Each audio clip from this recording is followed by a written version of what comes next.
Hey everyone, welcome to another episode of Time Extend. My name is Adam Ismail, and joining us after his week away, where I'm sure he did many exciting things on whatever adventures that unfolded during that time, is none other than Brendan Rorison, and yep, after one full episode away of letting Andrew Elmore whisk us away with his charming wit about his album and other elements of his life, the boring Scotsman is back. So unfortunately, Adam, I won't be able to empathise on the same level as music love that you guys have, as evidenced in the silent discographer.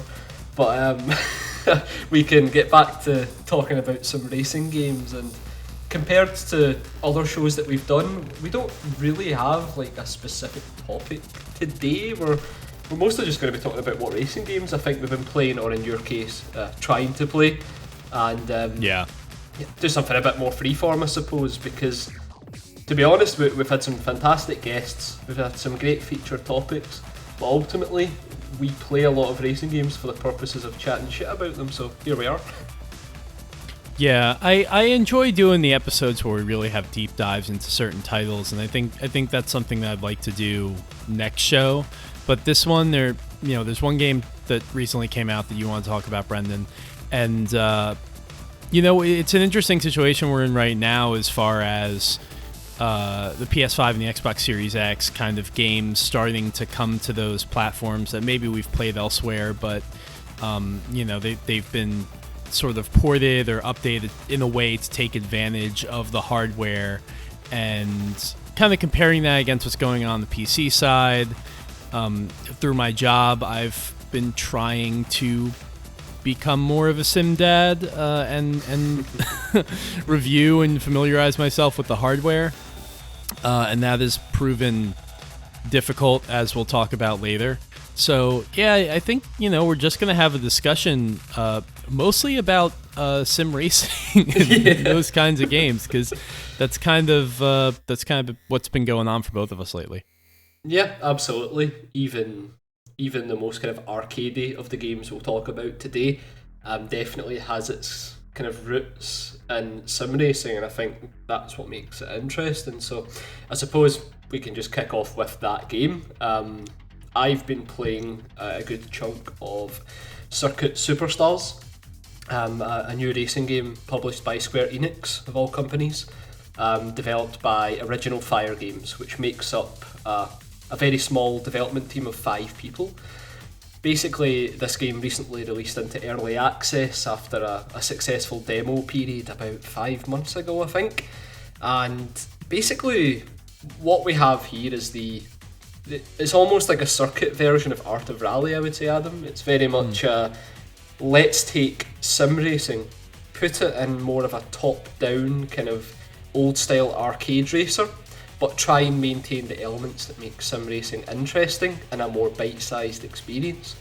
And that kind of main objective in itself is pretty interesting, because as we know, I think like the best thing about sim racing is more to do with the length of the races, the pit strategies, the kind of longer term damage to the cars, and what you have through Circuit Superstars as an experience that's trying to kind of condense all of that into a more kind of miniature and cute package almost. Yeah, it's kind of cool to see that we're getting a growing number of games now. I mean, there's only 2. There's this and Art of Rally, but combining sort of those like cute, refreshing, very artistic visuals with and the very indie flavor with a handling model and physics that are surprisingly deep and not the most intuitive in the world. Like, and that's not to say bad, but just like the first time you play Art of Rally, like it kind of floors you how much of a rhythm you have to succeed at that game. And honestly, like for me, it's almost a little bit off-putting, because it's kind of funny to like start playing a game like that. You think you're gonna have a nice, refreshing time, and then all of a sudden you discover it's harder than driving like I don't know, a GT3 car or prototype in iRacing. Like that was how I felt about Art of Rally. It also didn't help that when I played that game, it was at my friend Trevor's house, and I was using his Xbox pad, and for whatever reason, I think his controller was fine, but it was like registering center as like slightly off to left or right. Yeah. So the car was constantly steering or, going in the direction I didn't want it to. So, which will, break a game like Art of Rally. Circuit Superstars, I'm watching gameplay of it now because I haven't played it myself. I think just by virtue of it being a circuit racer, it looks a little bit more forgiving. Also, it's a top-down racer, and that's something that historically I haven't really ever been a big fan of. I've tried to play games like that on the SNES and Genesis.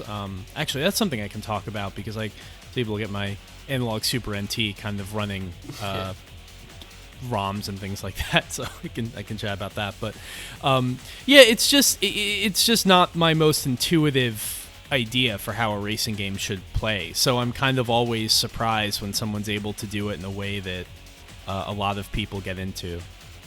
Yeah, absolutely. And to be honest, like obviously right away that top-down approach means it's rife for comparisons. So you'll be hard pressed to find a review that doesn't say like, oh, the circuit version of Micro Machines, or right. Or like kind of those types of games are being alluded to in a way to sell it. But you remember when we talked about Art of Rally, one of the things I said was it felt very much like a kind of a spiritual successor to the likes of Colin McRae Rally, where you have these physics that are kind of rooted in realism to a certain extent, but they aren't getting into the very minutiae you would find in your dirt rallies and that type of thing. It's Sure. more about replicating the experience of actually driving these cars, understanding the kind of limitations of the type of game it is. And I think Circuit Superstars also kind of resembles that type of thing, but not for Colin McRae Rally, but funnily enough to another game that we've been playing a lot of recently in GT Sport. Its version of sim racing that it's putting in this kind of top-down form factor still prioritises maintaining your tyres, ensuring that you're not kind of overturning the car, managing any damage, which in some capacity actually plays more into it than GT does. And then of course the pit stop strategies as well, which are absolutely here, as opposed to typical ways these games play, where you might have 3 or 5 laps. The arcade mode mostly comprises of 20-lap races, so you're still talking like 13-minute races. So it does have that kind of similar issue that you were talking about, Adam, that Art of Rally had, in the sense that you're not going to turn on Art of Rally and be able to totally shut off and play it because it demands a lot of the player.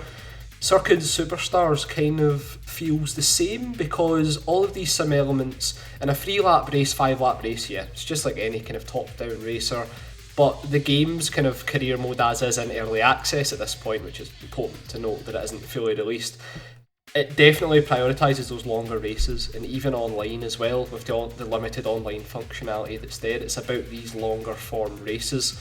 So it's almost like they're trying to cultivate sim racing in a easily approachable format, but then when you play the game it demands a lot of the player, because you're not getting here like over dramatic drafting or anything as well. Like when you're behind another car, you aren't getting a dramatic speed boost or anything.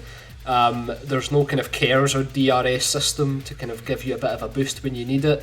It's literally just you on the track, and if you want to be faster, it's things like identifying on the road there's a slightly different colour where more cars have driven, because that's where the grip will be coming off the tyres.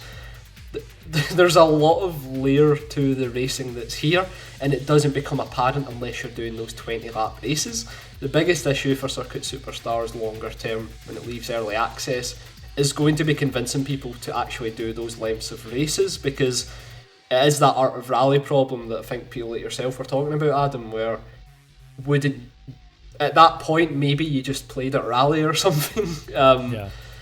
And I think that's the thing with Circuit Superstars. I think there's a lot of really cool implementations of like sim racing staples in here, but it's in a package that almost kind of totally contradicts that side of the experience. So setting the expectation of the player is a difficult thing for this game to do, because if you're just doing 3 and 5 lap races, you're really missing out on what it offers. But to get what it offers, you also have to put a lot of time in.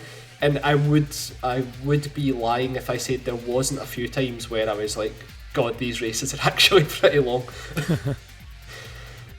Yeah, like I'm watching footage of it now, and they're in the video I'm watching. They're in kind of a menu, I guess, before races to start, and yeah, just like GT Sport, there's a list of like fuel consumption, 160%, tire wear, 150%. Like that is so weird to see in a game like this. That's not something that I'm used to. So yeah, absolutely, very, very interesting. I think it's why when I talk about the game, I don't want to make comparisons to too many other top-down racers, because I do feel as if it's kind of devaluing what they're going for with Circuit Superstars. I imagine the top-down approach has been chosen considering the size of the development team, considering the type of style that they want to go for. I don't think they're trying to say that if you like something like Micro Machines or any of the kind of MotorStorm RC games or stuff like that, you're going to love this, because there's a fairly kind of in-depth racer here, and even when I was just doing some of the SimDad type tests when it came to the tyres and stuff, you could definitely see the degradation being dynamic. Like, we're not talking here after 5 minutes that the tyres fade away. If you're kind of overturning the cars, braking late, that type of thing, your tyres will degrade faster.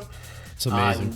And yeah, it's very strange. And then even the AI in itself, like, I think we've all been in that scenario where you play a sim racing game and you're amazed at how much time you're losing to the AI, and your first instinct, just based on arcade racers, is, oh, there's some weird kind of fuckery going on that's making them faster than me. But it isn't that. It's literally just that if you watch the kind of AI's driving lines, they're taking smooth lines, they're following that slightly darker patch of the track because they're all following a racing line. It's all things like that, and then because it's a top-down racer, you might try and cut a corner to catch up or something as well, and you get smacked with a 1.5 second penalty. It's a very strange experience, in the sense that I personally, I love all the attention to detail with all this type of thing, because what you're seeing is kind of 5 or 6 car classes as well, all replicating a fairly decent approximation of what its motorsport would look like, but it's one that also requires a lot of effort from the player. And, like, for example, I was listening to the Giant Bomb podcast, and this game was brought up by one of the guys on there, and they were talking to the fact that they felt as if it was missing something, and then the part that they were talking about it being missing is that arcade element, some form of gambit that makes it kind of more of a casual experience. But I don't think original Fire games are actually aiming for that because of what we're talking about here. So it's one of these odd experiments where there's an argument to be made now that a lot of arcade racing games are starting to include sim elements of some kind. So that part of it isn't necessarily unique. I think what's unique is the way that they've fully committed to that bit. Like, they haven't included some form of sim racing elements. It does honestly feel like I would describe it as like a toy diorama of Gran Turismo Sport. Like, yeah. You're looking at it, you're seeing all these similar elements, and the game expects your full respect when playing it, despite the fact that you can just tell it wants to be like that perfect kind of couch multiplayer game. But I just know for a fact my friends that don't kind of know life racing games like ourselves would be like, this is like ridiculously difficult. Yeah, I mean, I'm seeing this dude dive into the pits, and there's a fully animated picture. It's adorable. Yeah, this is a cool game, and I want to check it out. I think I said that about Arv Rally, and I did for a bit, and I never ended up going back to it. But you said it's in early access? Yeah, so it's in early access just now. Basically, the updates for this game haven't been frequent and many, so the drop onto the early access was actually a bit of a surprise at the time, because it just kind of appeared out of nowhere after kind of going missing after that first demo. I think it was like in June 2020 or whatever. So I think it's still... you can definitely tell it's still in early access, like, being honest at this point, and I don't think it's bad saying this given the fact that it's still in active development. it does feel a bit empty at the moment. You have a kind of free play mode where you can choose the car class, the track, but you, from what I've been able to tell so far anyway, you can't actually adjust like the percentage of how fast fuel is consumed and how fast the tyres degrade. And then in the arcade mode, it's really one championship per car category, which is tied into difficulty as well. So like the Caterham 7 Super Lights are like amateur, and then the GT3s are the kind of master mode difficulty. There's still a lot to get done on the game, but there's enough here to kind of get a grasp of what it's going for. I do think on the personality front, the cutesy style looks great, but almost once again, because Art of Rally just did this as well a few months ago, it doesn't have that overly fresh feel. I think what Circuit Superstars does well though is it kind of captures a nice ambience of the racetrack, and it does have a nice warm feel to the visuals, but I think that, and once again, I'm not sure how they'll actually do this. They do need to kind of inject a little bit more personality in there, because the cutesy pit animations almost feel at difference to the rest of the more kind of ambient experience the game provides elsewhere. Like, I love how they're all detailed and it's very cutesy, but the driving experience itself and the tracks look a bit more kind of po-faced. So I'm not sure how they give it a bit more personality. I imagine that's something that Original Fire will be looking to do. But on that regard as well, there was something that I'd heard doing a bit of research about this game, where right now this game's published by Square Enix Collective, and they kind of, that's their indie kind of publishing arm, and that's who picked it up. But I understand that the game was actually proposed to various other publishers as well, and one of the ones that was looked at would have been a perfect match for addressing this character problem that we're talking about here, because there were, I would say, without going into details of course, there were elements of this publisher that would transfer so incredibly well to this type of experience and sell people on it. I think that especially when you're making a racing game that isn't selling itself on official cars or official tracks, it does help to have some form of IP to kind of push into, and in this case it would have, I think that this alone, if the publisher had decided to go with Circuit Superstars, I think that would have increased the potential of this exponentially in terms of people picking it up. That's interesting. Yeah, I mean, we've heard so much over the years about developers making games with a certain IP in mind, and then they pitch it to that publisher, and it doesn't happen.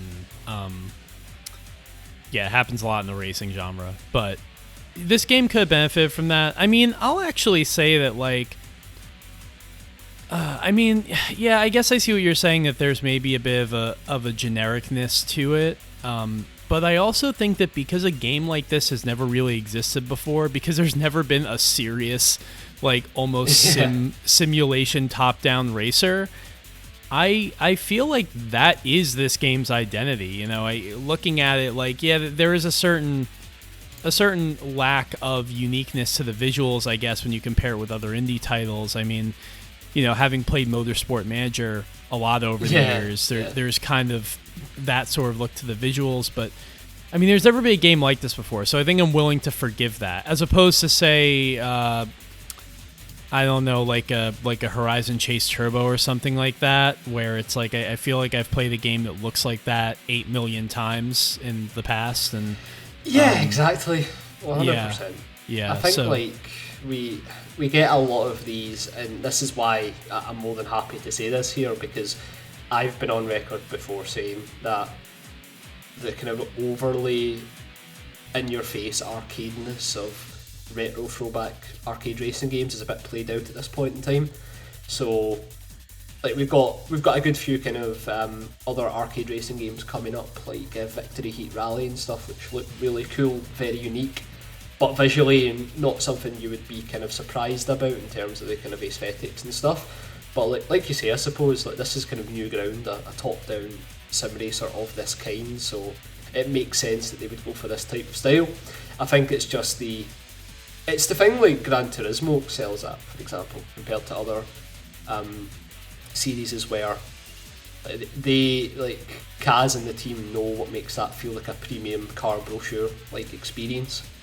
and that's kind of why when you play other games in that type of kind of racing game genre category, they can feel lacking. And I think like Circuit Superstars is like 75% there of achieving that feeling they're going for. I think it just needs those little tweaks around the edges, which I'm sure will come. The game's in early access, and one of the things that I read about this game that I found pretty funny was in the YouTube comments, and it was Fail Race that was playing the game on a Let's Play, and somebody in the comments had said, this game, when the person you're watching is hitting all the apexes time after time, it's kind of like a racing game fan's ASMR, because it's like you're seeing this car perfectly maneuver for the apexes of every corner, this like smooth look, and when it hits a curb, like you actually see the wheels individually react. You see the car kind of hop a bit. Like, these are not physical sensations I'm used to noticing in top-down arcade racers, which is, I think, why this game is so interesting to watch. You know, these are all things that we expect from simulations, but not from this perspective, not with these visuals. And the visuals, I think I also have to say, like, whatever argument you make about the style, they are kind of subdued, and I give them respect for that, because you mentioned Victory Heat Rally. I was talking about Horizon Chase Turbo. And then there's also Racing Apex, and we've talked about this a lot in the past, but like, those games are so over the top with beating you over the head that this is an arcade racing game. Don't you remember arcade racing games? That they just kind of, it almost feels like a parody, and this to me doesn't feel like that. This to me is like, it's more subdued. It's like, hey, look, we did the visual style in kind of a subdued sort of, you know, just clean and simple way, and that's what we were going for. We're not looking to I'm not actually hearing the audio from the game right now, but I assume there's not a lot of frivolous voice acting like there is in Racing Apex for some reason. There's not like these characters and things. Like, it's just it's all right there. And, you know, I think that is the sort of aesthetic and design direction I'd like to see more from like these indie arcade racing titles. I don't think I know it's really tough to like make something in the style of the 90s or the style of 16-bit or something like that, or like the early 3D games, without kind of going to where our minds remember. You know, it's different to say like, we're gonna make a game in the style of how this title would have looked in 1997 without being impacted by like your memories of 1997 or like how you remember that time to be. I feel like it's a thing that, this is gonna be a weird example, but like when I watch Stranger Things, which is not really a series that a show that I particularly love, but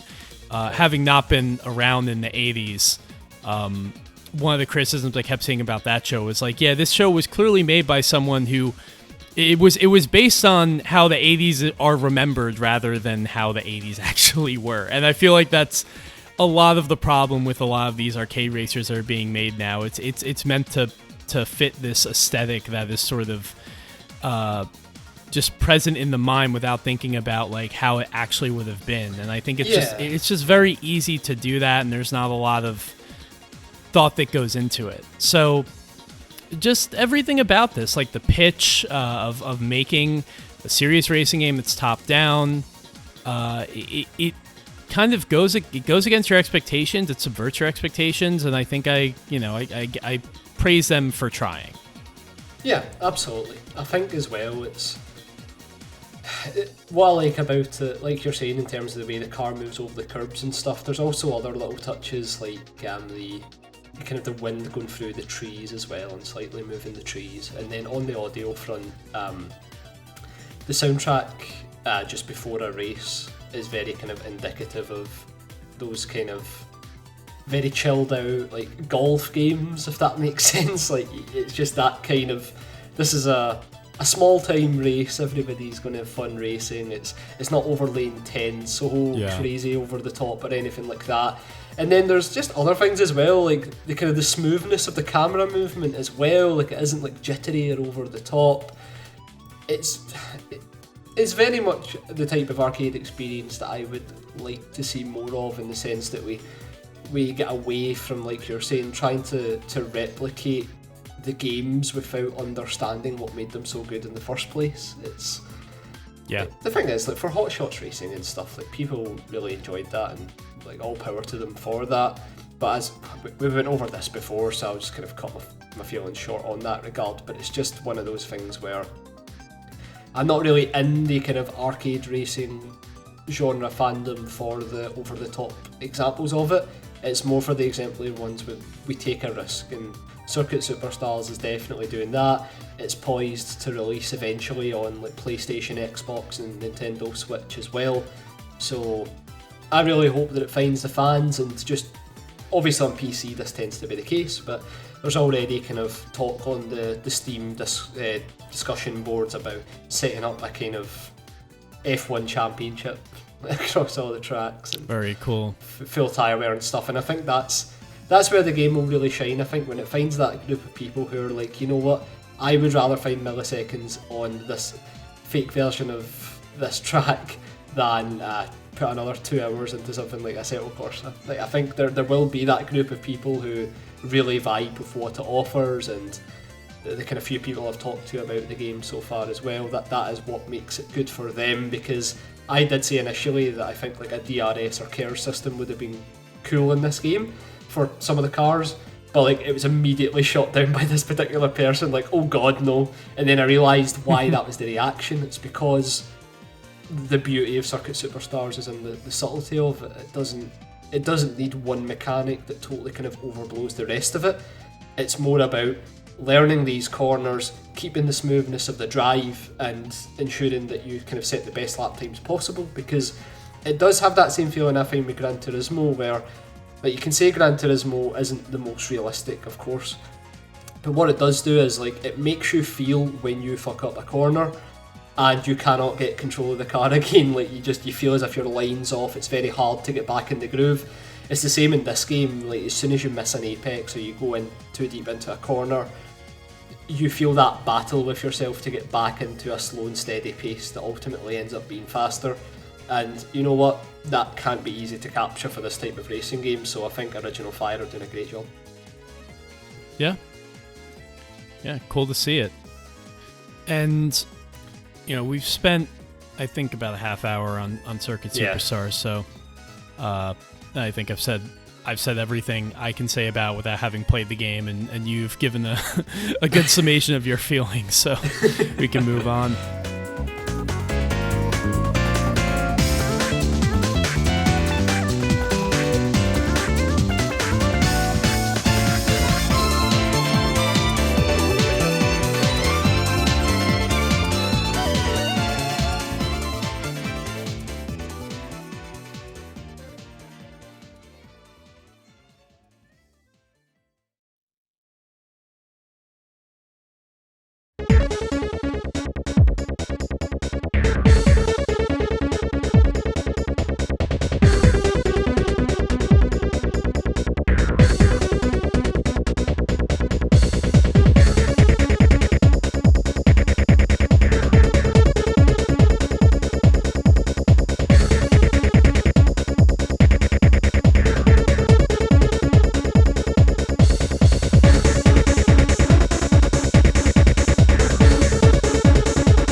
Yeah, I mean, at this point, really, the show could go in a number of directions. You did mention Assetto Corsa, so I will briefly give a peek into my last couple of weeks of trying to get back into that game with certain hardware.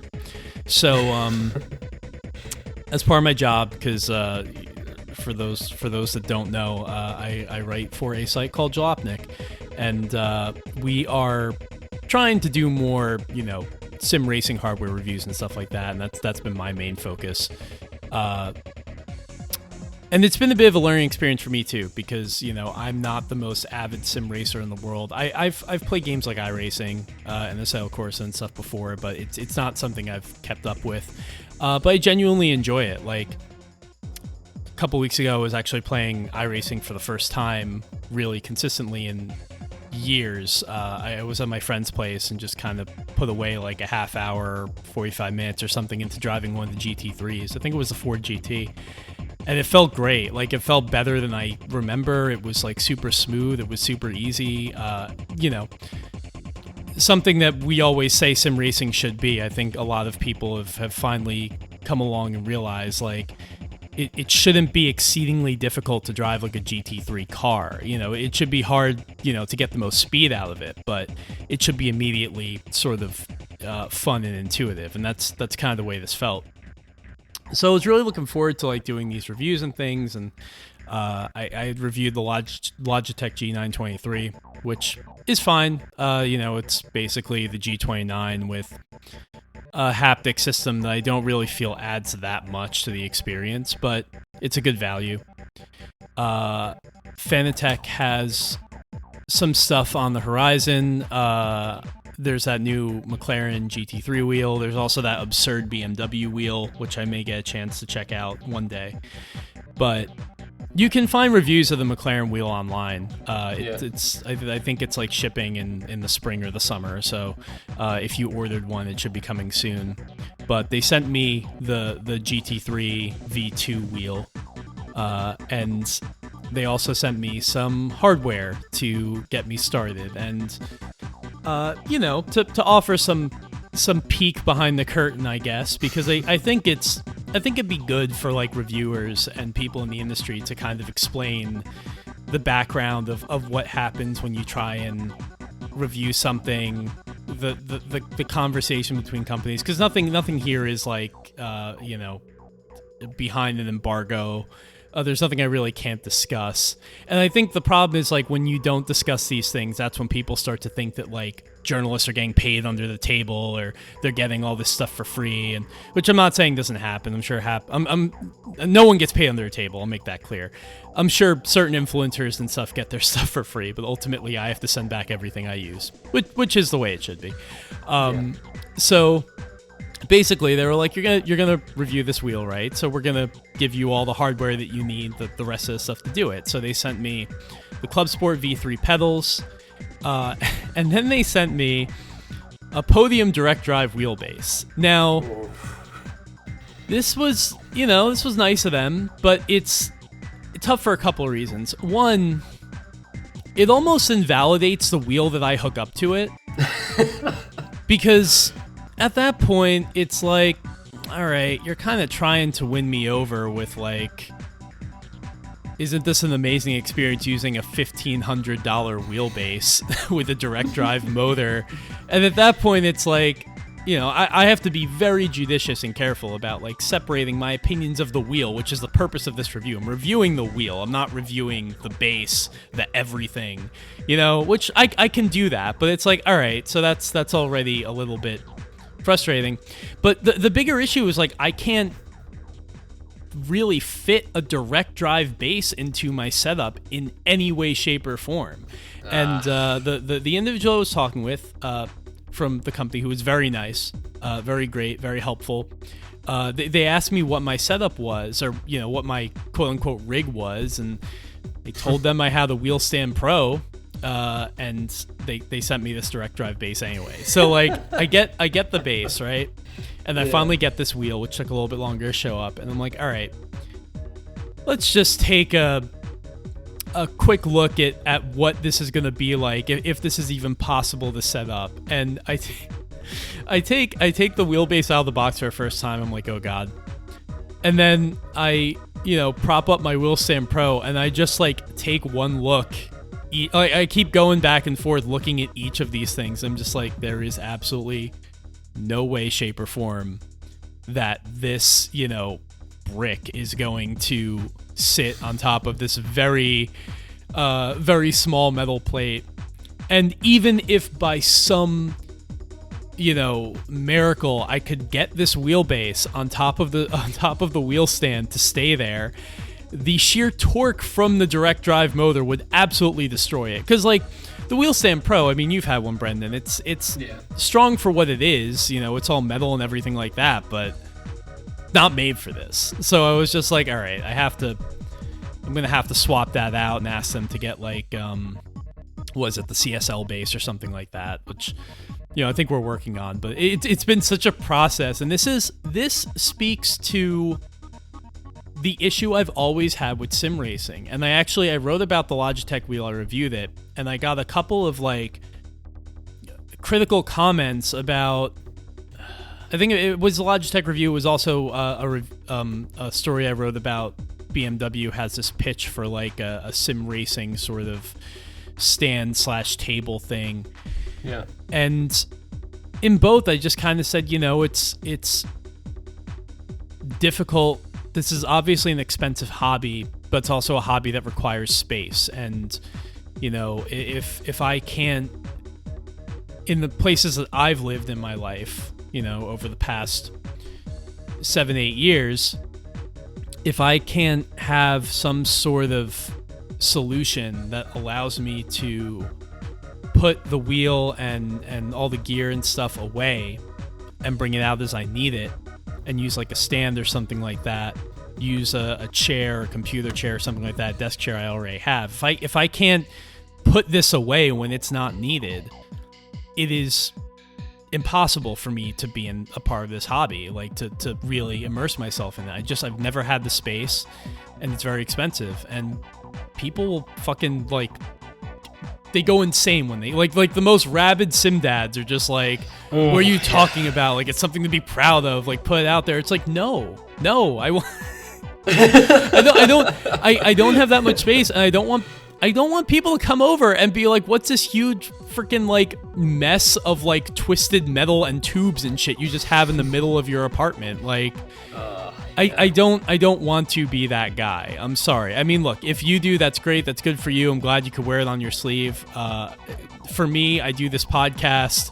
I play these games when I want to, but I don't want to constantly have to, squeeze in between a gigantic sim rig and, my couch or something like that to just walk around my apartment normally like a human being. So, yeah, I mean, this is just me, like, on blast, just complaining about all of the reasons why I've wanted to be more into sim racing, but due to space or gear or money, it's been very difficult for me. Reviewing this stuff will be a neat way to do that, and I do look forward to getting the base that's going to work for my wheel stand, because once I do, I mean, this McLaren wheel, obviously I haven't been able to use it or hook it up to anything, but it feels great. I mean, I think this, I haven't done a ton of research on it yet because I haven't been writing it or anything or testing it, but I think it's like a $200, $250, $300 wheel, which is about, like, what Fanatec stuff costs. And I mean, it feels great. It's like, it's like there's like some plastic and, rubber on it and stuff. It's not like the full, carbon fiber, metal, what have you, but it feels super solid. The buttons are, like, really clicky and tactile. Everything requires a concerted effort to press, which is good because there's no chance you will accidentally activate something that you don't want to when you're driving the car. The paddle shifters are really, like, chunky and, like, definitely have, like, a super solid feel to them, as opposed to, like, the more, like, flicky kind of just sort of wafer-like metallic shifters on the back of, like, the G29 and so on. So yeah, I'm looking forward to it. So in the meantime, I haven't been able to drive that or use any of that at all. So I've just been playing Assetto Corsa Competizione with my Xbox One pad again, which is not terrible. Oh, but I mean, that whole monologue just broke about 200 sim dads' hearts, especially with that kicker at the very end that you're playing competizione with a pad. I think just to kind of also feed into that, obviously I ended up buying a Fnatic. We can't all be galactic journalists, Adam. I ended up buying a Fnatic wheel in like May last year, I think, so I've almost had it for a year now after, against all odds, getting into iRacing pretty big. And I was still living with my parents at the time, so it was like, I already have a wheel stand pro. I know that the CSL Elite is the exact price point I want. It means I can still use the wheel stand pro. And the biggest blocker is, of course, the price, because Fnatic, you pay for the quality, you just have to kind of deal with that. And like you, I felt as if when I seen the hardware, I understood the price. But the kind of the real cost of sim racing, which maybe people don't consider, is that space requirement. Because even for myself, like I've now got the GT Omega stand and the Fnatic wheel. And anytime I want to use the wheel, I've got to, of course, kind of lift the stand up, plug it all in, set it all up and race. And for a lot of people, like, that won't be a big issue at all. But I am one of those people, like I like my creature comforts, and that also applies when I play racing games, when I play video games. I love a good controller first and foremost. It's why I spolched £140 on the Xbox Elite pad at one point, because that pick up and play element of video games, and has always been the case for racing games as well, is what makes me really enjoy them.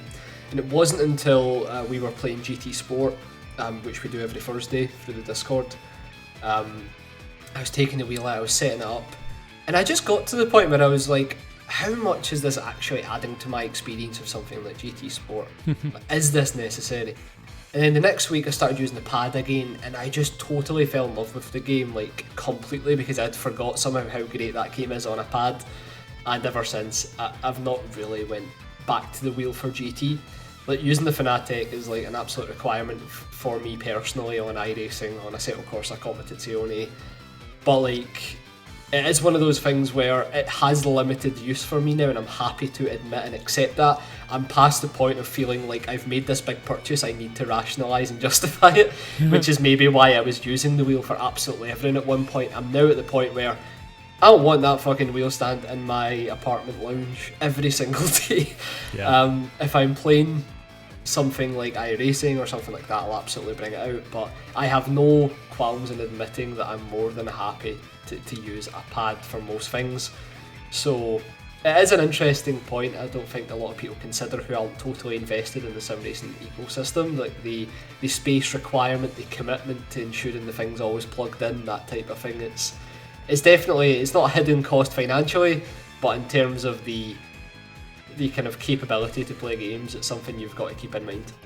Dude, if you take a look at the power brick that supports the podium wheelbase, oh my god, I mean, it almost fits the footprint of the wheelbase itself. It is that big. I mean, obviously not in terms of mass, but if you're talking sheer like surface area, it's gigantic. It actually puts the Xbox 360 power brick to shame, and that is I think historically one of like the biggest power bricks that has ever existed for a tech product like that. Yeah, you know, the space thing is really important to me. I have to ask, you know, I don't live with a significant other or anything like that, like you do, Brendan. So how does your partner? Does she mind? Does she care? Does she make fun of you?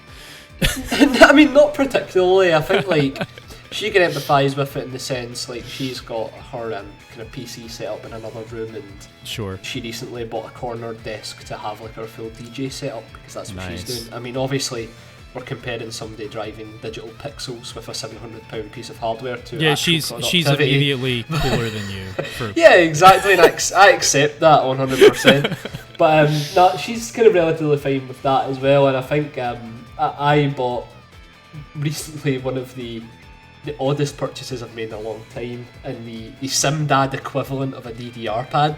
I recently bought an L-Tech dance pad, and that was like £200, and this thing it basically has a Fanatic for your feet if you want to play dancing games. It's like fucking industrial build quality. It weighs a ton, so once again lifting it and moving it out of the road's a pain in the arse. So it's like in the lounge just now, I have the Fanatic wheel in the corner, and then that dance pad in the other corner, and I am just waiting for the discussion where it's like, it's great having these kind of readily available to play, but we really need to get these out of here. As lockdown ends, I imagine that will be the conversation. I mean, it sounds like you have a dedicated arcade in your home, and that's pretty great. Pretty much. We've got like the PS5, the Series X, and the Switch under the TV. You get the gaming PC in the other corner. Then you've got these two peripherals. It's I'm looking forward to, next trip I make out there. We won't even have to go to an arcade. We'll just play DVR and stuff in your house. Yeah, absolutely. I mean, to be honest, the end goal, we do have a garage with this apartment that we have. It is my plan to kind of convert that into a mini arcade at some point. Ooh. So I think like the most obvious thing to do potentially would be to buy a gaming PC suitable for like Stepmania and iRacing, and then just put both of those out there and get a Sega Rally machine or something. But I think that's down the road. But the good thing is, once you do get to come over here this time, Adam, I'm not just living with my parents as well, so we won't have to stay in some random Airbnb and partake the most terrifying donut shop logo we've ever seen. Forgot about that donut shop logo. Yeah, I mean, there was, what the funny thing is about that trip? There was definitely, a sort of a college or I guess uni vibe to it. Absolutely. It's just like you and your mates renting this house, and I mean, look, we were adults. We did not trash the place or harm it in any way. But if we were younger and there were more people there and we were drinking more than we were drinking, there's a definite possibility that would have happened. And you just lose the whole night playing video games and stuff. It was a very quaint sort of late teens, early 20s vibe going on that weekend. Yeah, absolutely. And I think it's like, it was just such a perfect experience in that regard, because obviously we've got like super serious day jobs in terms of what we have to do and the level of professionalism involved. And it's like you say, we basically just took an entire week out to play video games, eat Wagamamas, and everything in between. So basically, like when you come over here, the apartment's still going to have that vibe, but perhaps the wheel stand and the DDR pad will be ousted in some form of modern art or lamps or something. Because I think it's fine just now during lockdown. Like nobody's coming into the house, so right. It makes sense. Like some of the random items in the room just now, it's like just purely from laziness that you're not going to have any visitors. So. Yeah, I think ultimately, to get back to the main thing we're talking about in this long-winded discussion, the kind of space cost for sim racing is something that a lot of people might not think of, because it's easy to get lost in the financial element of it, because it is a big commitment. But I think it's also possible where there will be people who've actually spent money and been in a similar scenario to you, Adam. Like they may have saved up for a podium wheelbase, totally like neglected the fact that whilst it provides a fantastic experience, it also necessitates that you put the necessary accommodations in place to facilitate it. Yeah, it's the kind of the thing about sim racing in general is, and listen, I know there are going to be a lot of people that disagree with this, the amount of effort required to get to the point of being on the track and racing comfortably is quite apparent, and for a lot of people that just isn't an experience that they would be willing to have. Yeah, and look, I think for the most part, if you're going to spend $1,500 on a direct drive wheelbase, you probably know it's not going to just be something you can mount to your desk. I think you know that. But here's the thing, like, because I was doing this, entering this situation, looking to review the wheel, not so much, not the base, not everything else associated with it. when I was sent this base, I was like trying to figure out if there was any way I could make it work. And I searched on Reddit, and like sure enough, there was a dude who was like, yeah, so I just upgraded to a direct drive wheelbase, and like, is there any way I could make this work with a stand? It's like, yeah, it sounds ridiculous probably to like the seasoned sim dads who are listening to this right now, as opposed to us who are just like kind of getting into it. But like, there are people out there who, you know, kind of underrate the commitment it takes. And I think it's just always important to remember that. And I'm kind of amazed that, like, it's not something that companies like Fanatec, like Thrustmaster, take account of. Like, I'm surprised that the companies that make all the hardware, I mean, they do have partnerships with, like, some companies that make rigs and things like that, right? That make like cockpits and stuff, but like they don't really push it. I feel like sort of the package deal is something that would be more attractive to people, and not so much like, oh, you know, here's a $3,000 setup where we give you the wheel, we give you the direct drive base, you have a full room cockpit. But like, are there companies selling like, I don't know, like here's like sort of a modest stand and it comes with a CSL base and it's like, and here's everything you need for like $800, like, or $1,000. I don't know if it could really fit into that price range, but like, I think if you're buying as a bundle, maybe there could be a slight discount. Like, I think the first company that can, I think there's a marketing problem more than anything else. And look, you could argue that the people who are into this hobby, who want to play these games, they get what they want, they know what they want, and they're perfectly happy, and that's fine. But I think that there is an opportunity for someone to come along and be a lot better at marketing this and selling the all-in-one solution to people. And whenever that happens, they're just going to destroy every current player in the field. Because it's just going to make everything so much easier. I mean, I'm not saying that I want like Apple to start making sim racing hardware, but it's like that's kind of what I'm thinking of, is like one day someone's going to figure out how to sell all of this in a much more palatable way that kind of takes people's sort of ambivalence or concerns out of the picture. And when that happens, it's going to be a big moment. Yeah, absolutely. It will be interesting to see how that occurs, and even with the more apparent, I would say, in the past 6 months or so, even a year, interest of sim racing on a wider scale and more kind of news outlets appearing and players being involved, it's clearly something that's going to be looked at, because people are going to at some point consume some sort of form of sim racing content and be like, I want to get involved in this, how do I do it? And as soon as they say they have to scour Reddit for 3 hours and forums to work out the best wheel stand, best equipment to get, there's probably a lot of money left on the table, because people say, you know what, I was actually willing to spend the cash, but I don't want to fuck this up, so I'll probably just hold off. It's funny because like I had this wheel stand, and the wheel stand pro, that was not sent to me. I bought that with my own money because I was like, I'm going to be reviewing a lot of things. I want to make sure that really whatever I have, I just have a universal sort of base for it. And what the wheel stand pro I ordered had like, and this is what I'm talking about. Like the wheel stand pro is quote unquote universal. And I guess it is, but the problem is that depending on whether you buy the Logitech version of it or the Fanatec version of it or whatever, you will get like different mounting plates. Yeah. You will get different hardware. And hardware is not that big a deal. I can go to the hardware store and buy different screws. That's fine. The problem is the mounting plates, and like the drill holes. Why they don't give you a mounting plate? Because there should be a mounting plate that works with like 80 to 90% of wheelbases and wheels, and why they don't. And I'm not. I should clarify. Like this is not criticism that they don't support the wheelbase, the podium wheelbase. That's not what this is about. It's more that, like, for example, the pedals, right? Because I ordered the Logitech version.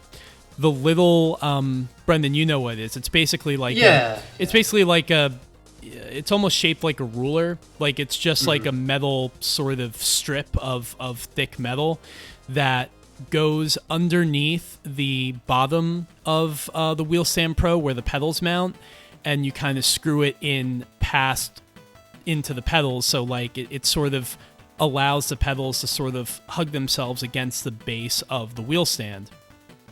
And even though they could have given me a second mounting plate that would have supported Fanatec wheels, or they could have drilled the holes for the Fanatec pedals into the mounting plate, they just gave me one that was only going to, it only has 2 holes or whatever, it's only for Logitech, and you can't use it with anything else. And it's just like, this is so stupid. Like, how much more would it have cost you to drill a couple extra holes in there, or just give me a second one? Like, we're talking about a piece of metal that is, you know, the size of a ruler. It's really not that big a deal.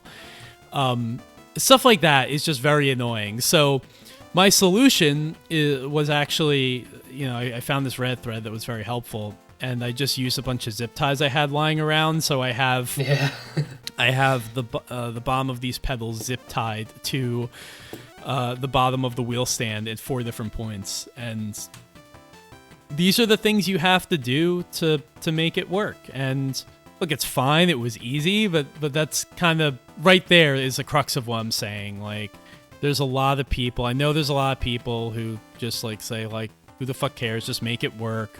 Just, you know, be a man about it or whatever. And that's fine. But like, there are many more people that don't want to put up with that bullshit. Yeah, exactly. And ultimately, even for those people who like disagree with a lot of the points we're making, saying that's the price of getting a better experience, blah blah blah, if you want sim racing to continue to grow and prosper, you also have to accommodate for those people who are just going to get involved, because I would argue PC gaming had a similar issue for a long time, and it was when that industry kind of acknowledged, right, there are people who want to get into PC gaming, they feel as if it's still a bit intangible, how do we resolve this? And then I would say now, in the past 5-10 years, we've seen the growth of that easy kind of do-it-yourself PC gaming builds, pre-builds not being trash. Like, we're seeing that kind of growth, and in return, there's people like I know who would have never played games on PC saying, you know what, I'm just going to get a gaming PC. Like the 2 next gen consoles look great and stuff, but I also kind of want a PC, so I'll just go for a gaming PC. And it's a lot easier to do that. Whereas before, I know personally, it seemed like an insurmountable task to understand how to actually get a gaming PC that wouldn't just blow up and like not work correctly. And I think like with sim racing, even though the problems aren't as apparent, even for somebody like myself, when I bought the Fanatec, I totally forgot about that whole plate mounting thing because I'd had my Wheel Stand Pro for ages. And then, just to give a kind of glowing recommendation of Wheel Stand Pro here as well, I emailed those guys about it and said, listen, I don't have a mounting plate, like what can you do? Because you can't just buy a mounting plate specifically off their website. And they replied within like 20 minutes, like, oh, we can just ship one out for you for this price. And it was like the most, I think it was like £15, and it was like they will do that. Poland. They will do that, and that is very helpful. I think the issue is like they're just not very clear about it. Like, you have to reach out to them to do it, and once you do, they will get back to you very quickly. But they don't sell those plates on their own on their website. It's something you can just add to cart. And when you're trying to figure out which Wheel Stand Pro variant to buy, because again, we're talking about a product, they are all the same. The difference is like the 1 or 2 plates and the hardware that they give you. And the way that they kind of list these different variations is like for Logitech, but underneath that it says also works with, and it lists literally every other piece of sim racing hardware that is out there right now. So it's like it makes you think like, oh well, this will work with everything, which it will, but then you have to follow up with them if you know, have this Logitech base and you decide that you want to, you know, you're gonna spend more money, you're gonna upgrade to a Fanatec or a Thrustmaster setup. So yeah, that's, you know, it's annoying, but I assume it's something everyone goes through. And at the end of the day, again, like I can't complain too much because like I'm not, you know, I'm doing this for work. I'm not really bothered by it. You know, we'll work all this crap out. But just kind of a funny moment I had this week. And I'm sending, I put a picture or two in the Time Extend Discord. I sent some pictures to my friends, like, look what I just got, like showing them the podium wheelbase. People are salivating at the mouth, and they're just like, use it yet? Use it yet? I'm like, I can't. Like, it's just not gonna happen. And they're like, how could you, like, pass up this opportunity? It's like, I'm not gonna build a fucking rig to put in my apartment that's too small just to make this thing work. Like, it's going back. And you don't want to review it under the pretense that you have this ideal setup either. Yeah,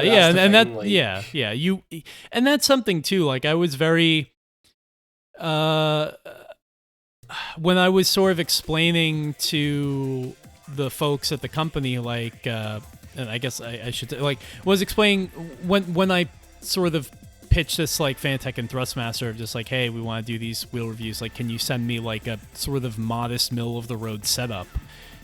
And then they send me a podium direct drive wheelbase. It's like, I think there was a bit of a miscommunication here. I want something that, like, the average person's gonna have. The middle upper class, I think, of sim racing gear is sort of what I was looking to position this as, and yeah, so they sent me the nuclear option. Whatever. Yeah. But. Sorry. No, I was just going to say, like, the scary thing is that even the podium can be considered mid-tier to some people. Because there is, those ridiculous, like, I'm not even sure the companies are even real. It's like these sim racing YouTubers that have equipment made by somebody I've never even heard before, and it looks as if they've just ripped out of, like, a GT3 car or something. Yeah. It's like, oh my god. Like, even for something like, and I mean this with the greatest respect to iRacing possible, I don't think something that iRacing even has the simulation level necessary to justify that type of thing. But that's sim racing, isn't it? I think, like, the issue is that instead of the accessibility maybe being the important part, it's the extreme nature of it, because even when it comes to those, like, wheel stands and stuff, it's still relatively small companies handling these more portable versions. But you've got, like, fucking Aston Martin and stuff, like, here is a £7,000 sim racing setup, and it's like, that's fantastic. What does that mean for me? Yeah. You would think Logitech and stuff would be like, oh, we've got an actual wheel stand that's built to work with the G920 or whatever. Here it is, but no, we're not at that point yet. Maybe we will get there, but I think I can't imagine the number of people we might have pissed off by going off on this rant. But at the end of the day, like, the good news is that the sim dads already hate us, and everyone else is just willing to put up with it now. So yeah, exactly. I did want to talk a little bit about, because we're getting close to the end, but I know you've been playing WRC 9 on the PS5. Yeah. You started doing that, and we both played the game extensively on the PC, so I wanted to ask you what that's been like. Yeah, so basically I just got my own PS5 earlier this week. Danielle does have one, my other half. She got the disc one on launch, and then I basically could have earmarked a bit of cash to pick one up for GT7 this year. That obviously got delayed. So I already had the cash kind of earmarked there, and I was kind of following with Twitter notifications a PS5 stock account. And I got lucky and I was able to pick up a digital edition, so I just did it. And I was downloading all the PS4 games that I'll be playing for the foreseeable future on the PS5. And I was in the sale section. And I seen that WRC 9 was down to £17, which is pretty fucking great. Especially when the Switch version just came out last week at £55. So I picked up the PS5 version for 17 quid because I'd heard the DualSense functionality was good. That was reason enough punt to kind of give £17 to KT. They do a good job with those games, so I'm more than happy to double dip. And I was playing yesterday for about 4 hours, trying out functionality, and whilst it's not like the insane revelation I think some media outlets are reporting it as, like I think it's that kind of new gen Kool-Aid being drunk, like, oh my god, this will change the way racing games are played forever. Like, it's not really like that, but what it offers is a very interesting look at what games like Gran Turismo 7 might do in the future. Because basically, the way that WRC 9 has the DualSense functionality is that you obviously have your accelerator on R2, your brake on L2, and as opposed to replicating the feel of the pedals, it actually tries to replicate the feedback that the tyres give. So when you're on like an icy surface at Monte Carlo, you'll feel like the ABS kick in and you hold in the brakes, so like it will start juddering a little bit and you can feel that the tyres aren't quite comfortable on the surface, and you feel the car kind of grind to a halt but sliding. And then when you're trying to accelerate on that more slippier surface, the R2 button will have very little resistance on ice, so it'll just go straight down no problem.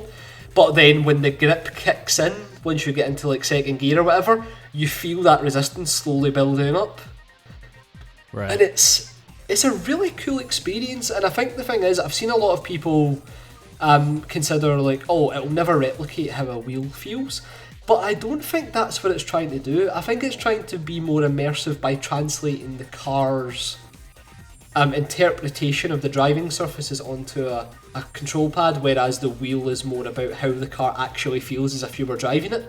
It doesn't feel like the same feedback you get from a steering wheel in a real car or Unforced Feedback.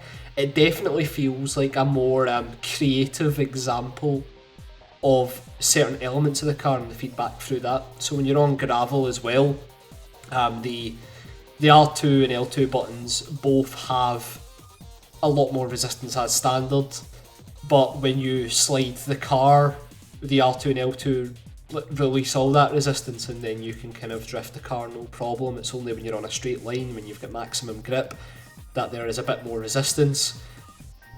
It's pretty interesting, I would say that much. I don't think it's a natural experience. Like when you feel the feedback at first, it's kind of hard to understand why you're feeling it. But once you understand, like, okay, it's actually just trying to translate the grip of these surfaces to the triggers and forget the way that you expect force feedback to feel based on using sim racing rigs and stuff. It's a pretty interesting experience that ultimately will make you a slower driver, there's no doubt about that, because the more kind of barriers to pressing those buttons, because that's been the biggest issue for like first person shooters, for example. Like Call of Duty did the whole trigger resistance thing for the guns, and like immediately everyone was like, this just makes versus other platforms unplayable because you're just at such a disadvantage. But it adds that level of immersiveness where, like, full cards on the table, like WRC 9 is at its best in its single player career mode, so I don't really care about being quick, in the sense that as long as the computer aren't being unfair, then it's a better experience. That is the great irony, I think, of these systems that try to replicate more of the real world experience of using the thing, whether it's shooting a gun or driving a car. Everyone champions realism and wanting the most realistic thing, but then the second the developer tries to do it in a way that impedes your ability to play the game, but impedes your ability to exploit the game, you know, it represents shooting a gun in a way that is slower than it would be in the video game, then everyone complains, or like, pros can't use this, and it's just, it really puts into perspective how like the double talk out there absolutely in the gaming space about this stuff. It's a double-edged sword, because people want the realism to be as fast and as performant as possible, but like you're saying, the minute you acknowledge that in real life trying to drive a car or shoot a gun, it's not a simple point and click, then there's the immediate backlash, because like DualSense is the like personified antithesis to mouse and keyboard. Like mouse and keyboard does the direct inputs with little if no feedback whatsoever. But DualSense is more about, let's try and make this as immersive as possible, even if that means costing a bit of your performance. And like in WRC 9, if you've like damaged your engine, the kind of feedback that you get from the controller based on that is that you can't kind of fully force down the trigger button. Oh wow, so that's interesting. It's That's interesting really because cool. Yeah, it is, because what you're then seeing is that when you fully damage your car on Dirt Rally, for example, your car goes slower, but you can still press that trigger down, like completely far down. The only difference is the game is deciding that you can't go at a certain speed. In WRC 9, your speed is tied to the tension on the trigger. So if you can only press it down a third of the way, the car will go a third as fast as it's possible. So it's interesting. Like, it's really cool, because I didn't think of all companies at KT Racing that'd be like, here is what a racing game feels like on DualSense. Because, like, you know, Polyphony's going to spend fucking ages trying to get this right. Yeah. Like, they're gonna spend so much time on it. Kaz has already talked about. I think he was saying like brake pressure being like the number one thing that they'd be able to replicate well using a DualSense. I think that is where these experiences might differ, because those quotes, like you've said there, I think Kaz is going to be more concerned with that feeling of the pedals primarily, and making that feel as natural as possible, whereas WRC's implementation is like, how can we kind of distill the kind of core parts of rallying specifically down to the throttle and the brake. It's not explicitly concerned with how these cars handle. It's more concerned with how should we translate damage into haptic feedback? How do we translate surfaces into haptic feedback?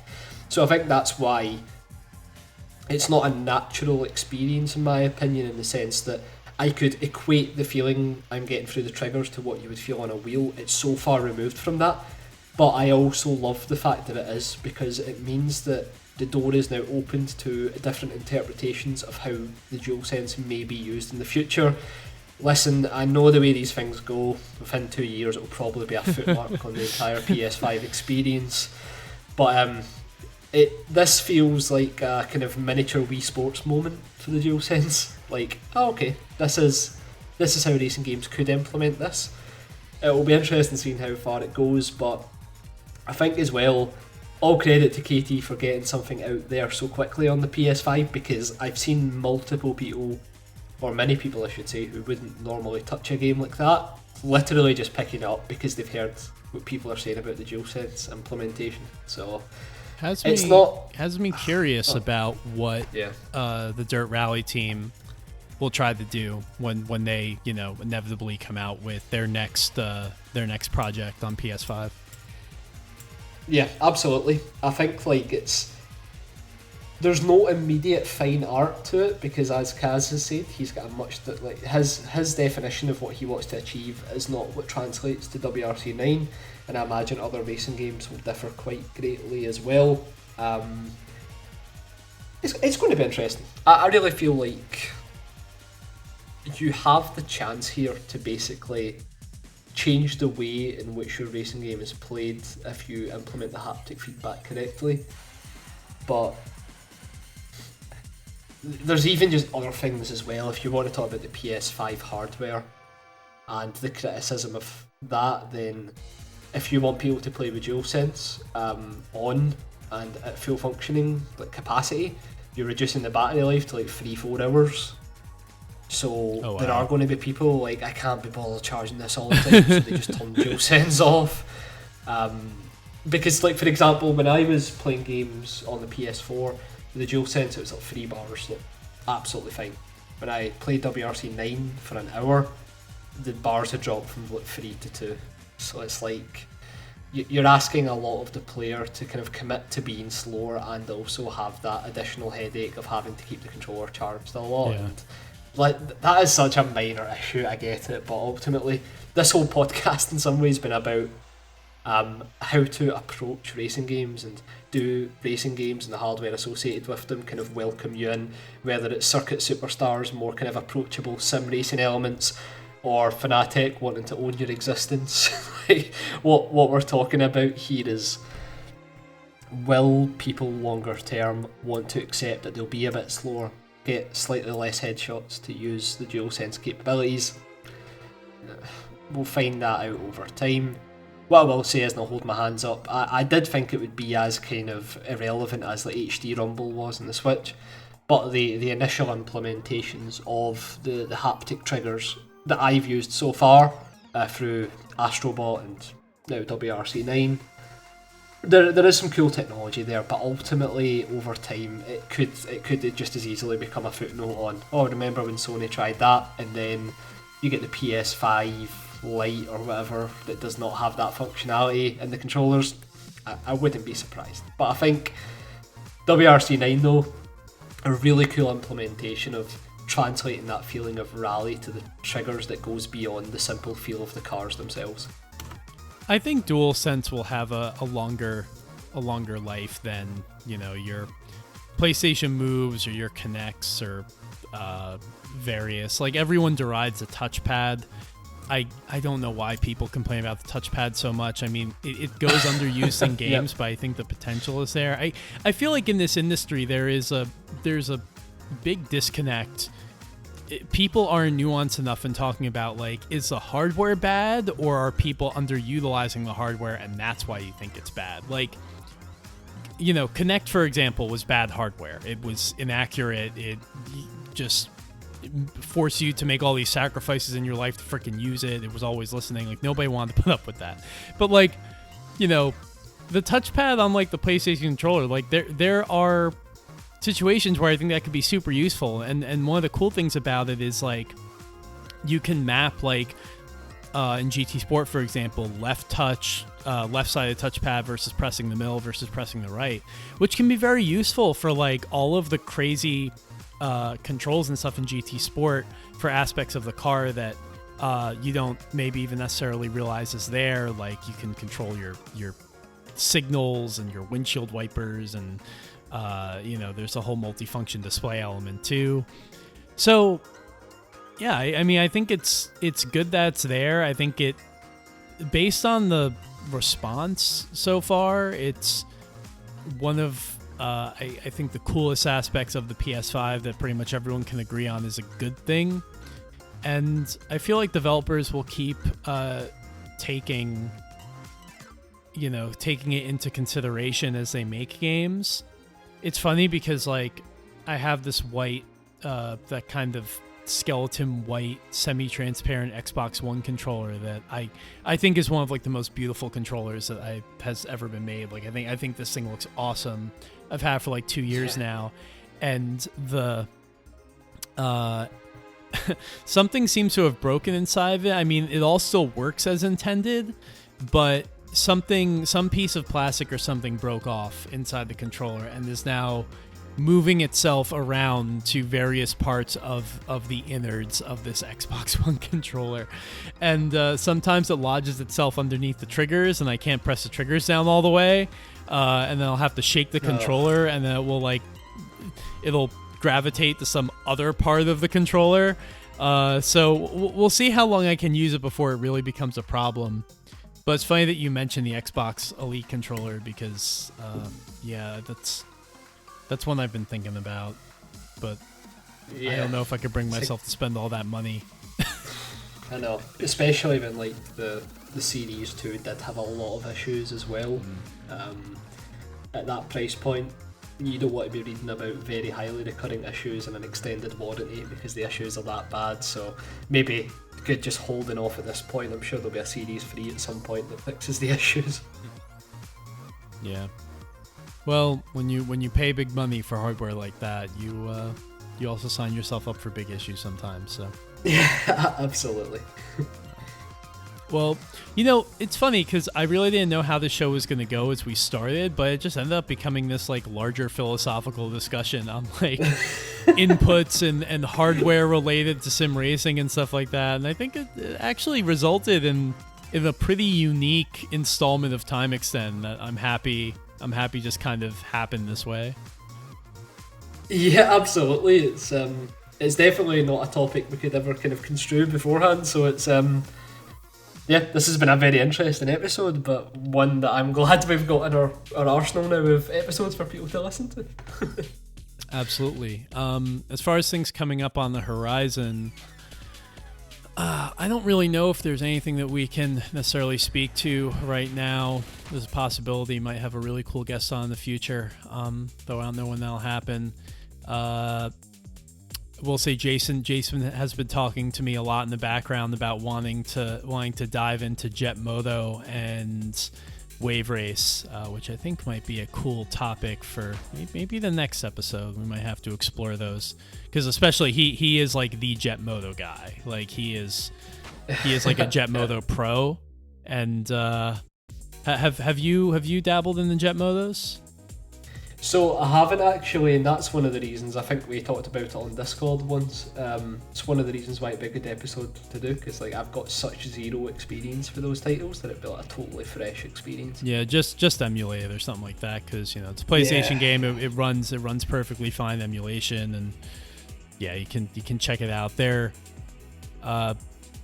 just insane. I mean, especially once you get to like Jet Moto 2 and 3. I mean, I think I'll probably just play Jet Moto 2 and just leave it at that, because that series, it's almost fast for its own. It's too fast for its own good. But then the people who love it love that about it. So things to discuss for the future for sure. But everyone, thanks for listening. Would like to put a reminder in here that while we don't do the public invitations to our Discord anymore, because we had some issues with people abusing them and generally being trolls and terrible in the Discord, and then having to kick them and then they'd find their way back. We do it kind of on an invite basis, but here's the thing: if you message us or you message the account and you say I want an invite, we will give it to you. We will give you like a single-use invite or something like that. So we definitely want to keep getting new people in the Discord. We're just not going to publish unlimited use invites anymore. So hit us up if you want to be a part of Discord, where we have really cool conversations about literally everything, from the iRacing Assail Corsa stuff that we talked about this episode, to obviously every arcade racer under the sun, and all of the very cool mods that are happening as far as like getting Ridge Racer cars in the Assetto Corsa. There are a couple people in our Discord who are super active with that, like Chris, if you're going to be browsing the Discord, you might just like come across a gif of like an Assoluto Basante drifting in the Assetto Corsa, which is like always the coolest thing to see. Absolutely. All right. Well, everyone, thanks for listening, and we'll see you again soon. Thanks for listening, guys.